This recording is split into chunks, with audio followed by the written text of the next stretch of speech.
الحمد لله رب العالمين والصلاة والسلام على رسوله الكريم أما بعد فأعوذ بالله من الشيطان الرجيم بسم الله الرحمن الرحيم عزیزان گرامی قدر السلام علیکم ورحمۃ اللہ وبرکاتہ۔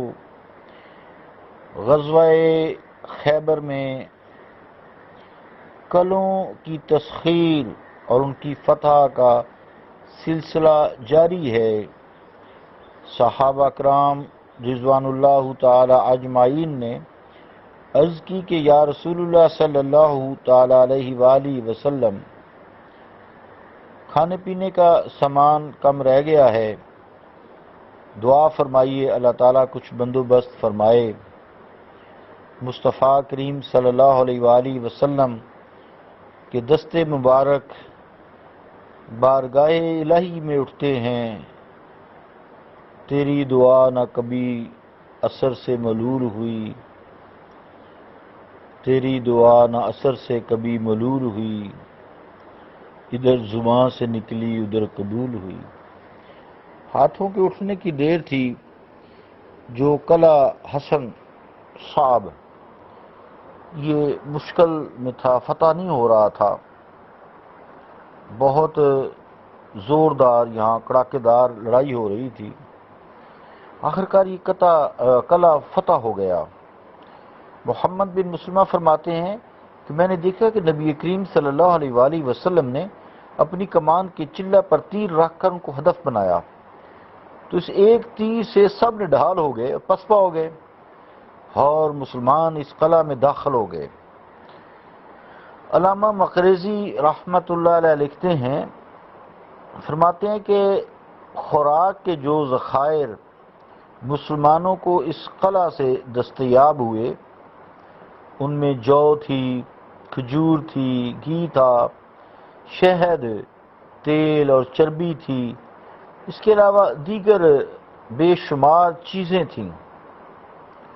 حضور کریم صلی اللہ تعالی علیہ وآلہ وسلم نے حکم دیا، اور آپ کے حکم سے ایک منادی کرنے والے نے اعلان کیا کلو وعلفو ولا تحتملو۔ کیا ترجمہ ہے؟ کلو خود کھاؤ، وعلفو جانوروں کو کھلاؤ، ولا تحتملو لیکن کوئی چیز اٹھا کر نہ لے جاؤ۔ امتاع الاسماء جلد 1 صفحہ 241۔ عزیزان گرامی قدر، اس قلعہ سے مسلمانوں کو یمن سے آئے ہوئے کپڑے کی 20 گانٹھیں دستیاب ہوئیں، مختلف قسم کی شرابوں کے مٹکے ملے، ان کو توڑ دیا گیا اور شراب بہا دی گئی۔ تانبے اور مٹی کے برتن ملے جن میں یہود کھایا پیا کرتے تھے۔ رحمت عالم صلی اللہ تعالی علیہ وآلہ وسلم نے فرمایا کہ ان کو خوب دھو لو، پھر ان میں کھانا پکاؤ اور کھاؤ پیو۔ ان اشیاء کے علاوہ بھیڑ بکریوں کے ریوڑ، گائے کے گلے اور کثیر تعداد میں گدھے بھی ملے۔ ایک یہودی کی نشاندہی پر زیر زمین مکان سے اسلحہ دریافت ہوا، جس میں منجنیق ہے، وہ ہوتی ہے توپ جسے پتھر پھینکتے تھے اس زمانے میں، اور دبابات وغیرہ کی کثیر تعداد تھی۔ ایک مسلمان جس کا نام عبداللہ الحمار تھا، اس نے شراب پی۔ حضور کریم صلی اللہ علیہ وآلہ وسلم نے اس کی جوتوں سے مرمت کی، اور لوگ موجود تھے، انہیں بھی حکم دیا کہ اسے مارو جوتے۔ حضرت عمر رضی اللہ تعالیٰ عنہ نے اس کے بارے میں فرمایا کہ اس پر اللہ تعالیٰ کی لعنت ہو۔ حضور کریم صلی اللہ علیہ وآلہ وسلم نے حضرت عمر کو ایسا کہنے سے منع فرمایا کہ تم اس پہ لعنت نہ کرو، اور ارشاد فرمایا فَإِنَّهُ يُحِبُّ اللَّهَ وَرَسُولَهُ، بے شک یہ اللہ سے اور اس کے رسول سے محبت کرتا ہے۔ ہو جاتی ہے انسان جو ہوا، کیونکہ یہ اللہ اس کے رسول سے محبت کرتا ہے، اس لیے اس پر لعنت مت بھیجو۔ شاید محبت کے جوتے تھے، انہی الفاظ سے ہی درجات کتنے بلند ہو گئے ہوں گے۔ عزیزان گرامی قدر، حسن قلعہ جو ہے، حسن قلعۃ الزبیر، ہا سواد نون، کچھ لوگ حسن بھی پڑھتے ہیں، قلعۃ الزبیر یہ بھی قلعہ ہے۔ تو جو پہاڑ کی چوٹی ہو نا اس کو عربی میں قلعہ کہتے ہیں۔ یہ علاقہ کیونکہ حضرت زبیر کے حصہ میں آیا تھا اس لیے اس چوٹی کو آپ کے نام سے منسوب کیا گیا ہے، الزبیر، اور یہ قلعہ اس پہاڑ کی چوٹی پر تھا، اس لیے اسے قلعہ حسن قلعۃ الزبیر کے نام سے پکارا جاتا ہے۔ ان دونوں قلعوں نعم اور صعب کو فتح کرنے کے بعد مسلمانوں نے حسن قلعۃ الزبیر کا محاصرہ کیا، کیونکہ پہلے دو قلعوں کے سارے یہودی بھی یہاں جمع ہو گئے تھے۔ 3 روز کا محاصرہ کیا، کیونکہ پہلے دو قلعوں کے سارے یہودی بھی یہاں جمع ہو گئے تھے۔ 3 روز تک اس کا محاصرہ جاری رہا۔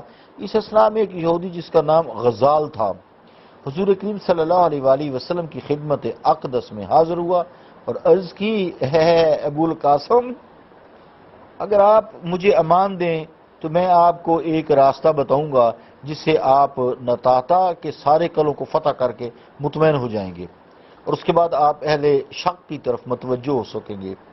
حضور کریم صلی اللہ علیہ وآلہ وسلم نے اس کو اور اس کے اہل و عیال کو اور اس کے اموال کو امان دے دی۔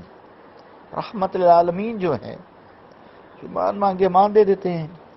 امان پانے کے بعد اس نے کہا کہ اگر آپ 1 مہینہ بھی اس قلعہ کا محاصرہ جاری رکھیں تو یہود کو ذرا پرواہ نہ ہوگی۔ انہوں نے زیر زمین پانی کے لیے سرنگیں بنا رکھی ہیں، رات کی تاریکی میں وہ نکلتے ہیں، پانی سے سیراب ہو کر قلعوں میں واپس آ جاتے ہیں اور تازہ دم ہو کر آپ کا مقابلہ کرتے ہیں۔ اگر آپ ان سرنگوں کو کاٹ دیں تو وہ شدت پیاس سے میدان میں نکل کر مقابلہ کرنے پر مجبور ہو جائیں گے۔ چنانچہ حضور نے ان کی سرنگوں کو کاٹ دیا۔ وہ باہر نکل آئے اور مسلمانوں سے جنگ شروع کی، خوب بہادری کے جوہر دکھائے۔ کئی مسلمان بھی شہید ہوئے، یہودیوں میں سے 10 یہودی لقمہ اجل بن گئے۔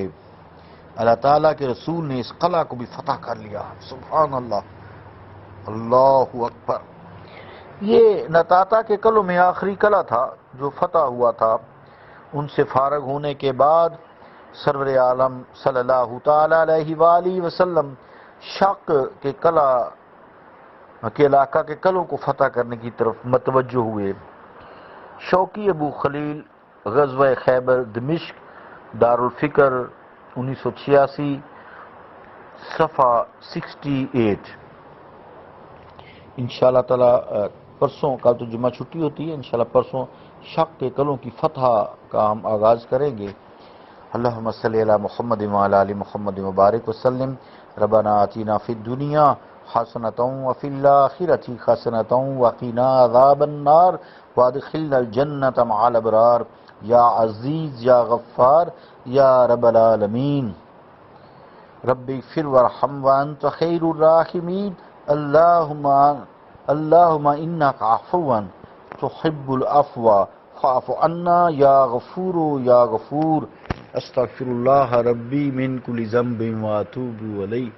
اللہم لک الحمد والیک المشتقی وبک المستغاث وانت المستعان ولا حول ولا قوة الا باللہ۔ صلی اللہ تعالی علی رسول خیر خلقہ محمد وعلی آلہ واصحابہ اجمعین برحمتک یا ارحم الراحمین۔